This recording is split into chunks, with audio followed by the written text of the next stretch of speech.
What's going on, guys? It's another episode of 5 Things We Learnt. Welcome back to Chelsea Fan TV. Big up everybody that's in here. Like, subscribe, do all of that. You already know what to do on your way into the stream. And yeah, we're here for 5 Things We Learnt. You guys already know the show topic. It's the show where we go through all the major talking points of the most recent Chelsea game. And in typical Chelsea fashion, it's after another draw. This time it's at the London Stadium, a ground that we typically don't like going to. So I think with our recent record there, maybe we should be grateful we even left there with a point. But it just feels very deflating coming out that game. And I feel like I'm a bit more relaxed and I can talk about it a bit more because that game took the life out of me after the match. Just felt like we're never going to see us win.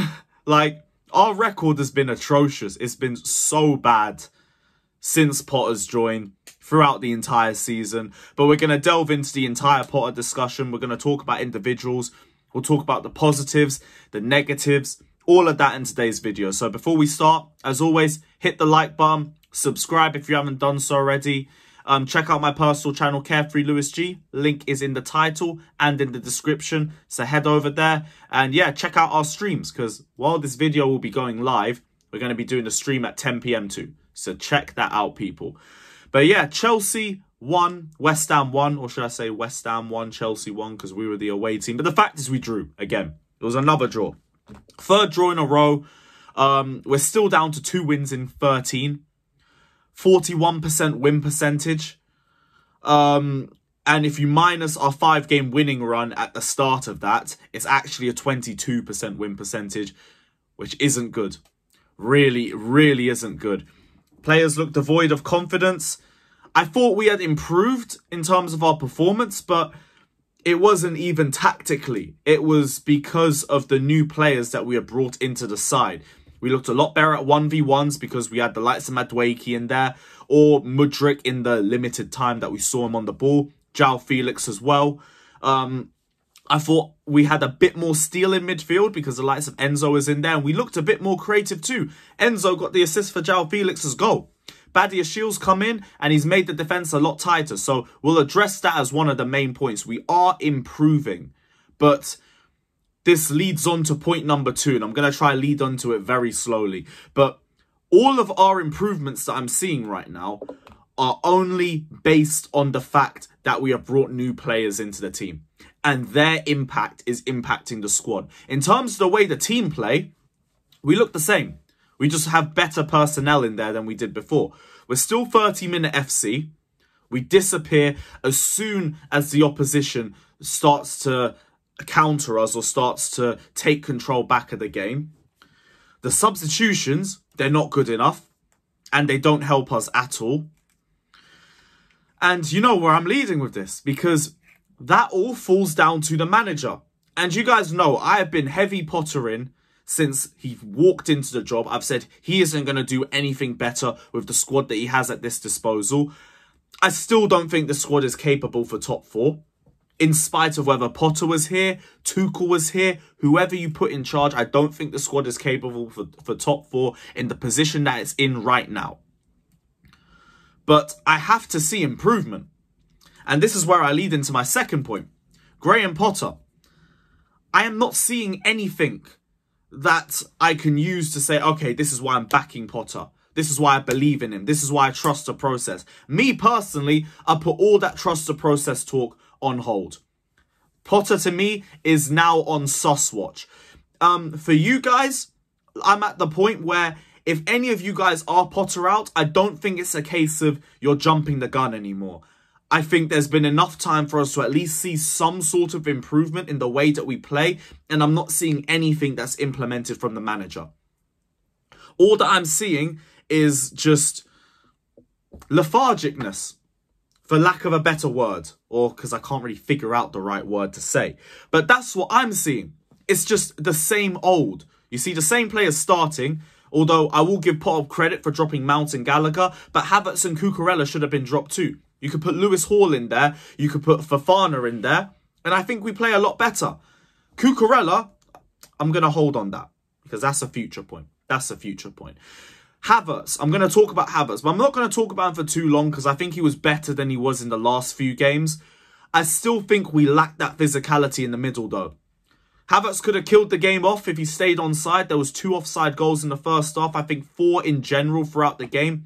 And he needs to work on that. He's got the most offsides in the league by a mile. I think it's like 24 for Havertz and 17 for Ivan Toney in second. Correct me if I'm wrong in the comments, but he has to improve on that. But even then, I thought he was good with link-up play. His work rate was good.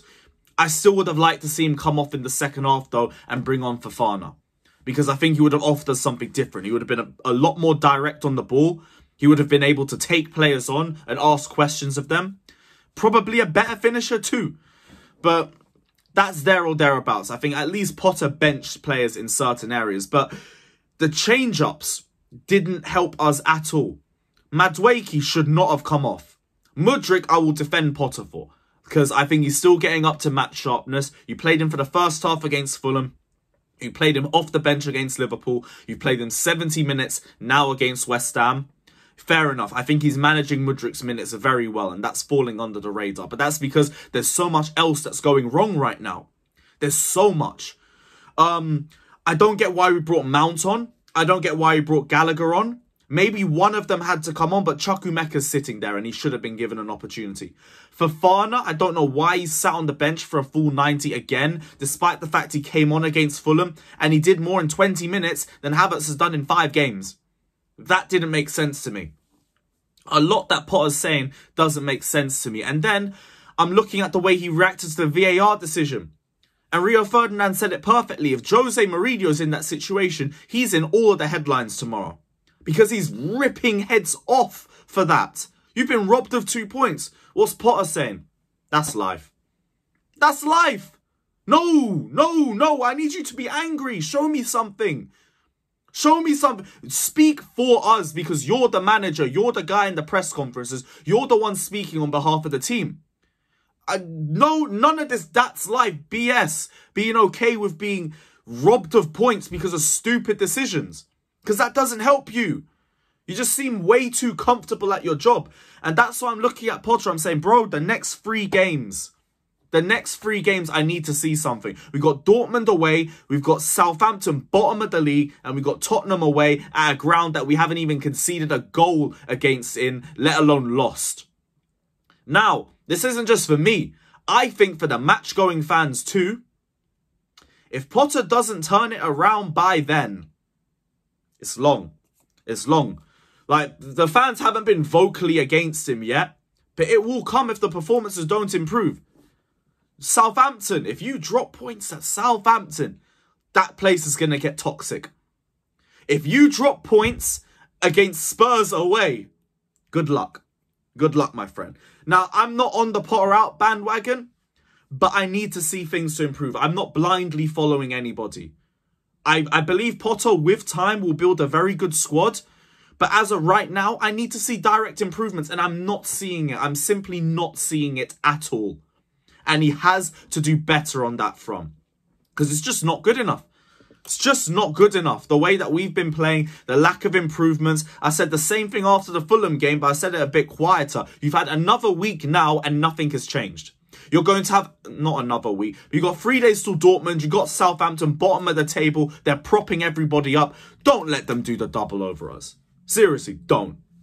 I'm going to move on to the next few points. Cucurella, because we already hinted on him before, we can talk about him too, needs to be benched.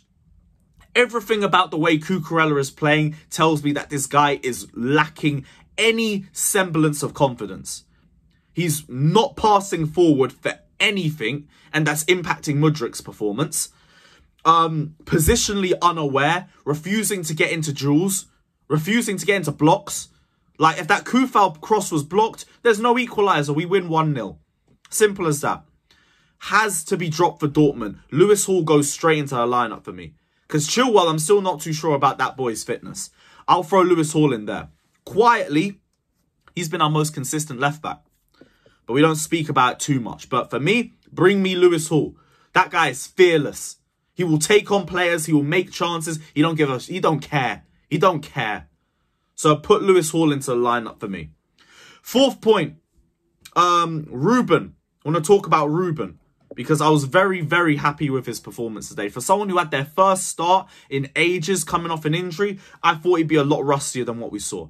Now, there was moments where he was a bit shaky in possession, but I think that's going to come. For the most part, I thought he was very good physically, did well against the press, good performance. And for the game against Dortmund, if we have the same midfield injury issues, put him straight into the lineup again.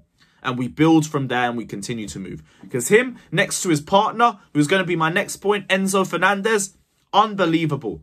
And big up Enzo Fernandez for yet again shining. Unbelievable. That assist is just a little hint of what he can do going forward. But we're not giving him the license to do that right now. And he's still popping up with those sorts of moments. Defensively, did his job well. He controlled the game superbly. You can't ask for much more from him. Cannot ask for much more. Brilliant from him. Brilliant from Ruben Loftus-Cheek. It's just Cucurella, Potter. I need to see more. I need to see a lot more. I want to talk about João Felix as well, just before we wrap things up. Because even though he disappeared a bit in the second half, everything in the first half went right through him.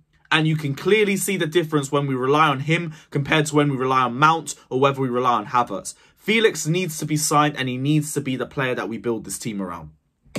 That's all my points. But yeah, we're going to see what happens at Dortmund. Potter, don't be starting the Bermuda Triangle and give Cucurella a rest. And everything will just work from there. But bro, eyes are on you now, my friend. I can't keep defending this for much longer. Do what you got to do. Big up everybody that's in here. Like, subscribe, all of that. And we'll see you guys for the Blue Balls podcast. No, the Chelsea Fan TV podcast. That's in the future. But yeah, big up everybody. Like, subscribe, and up the Chelsea.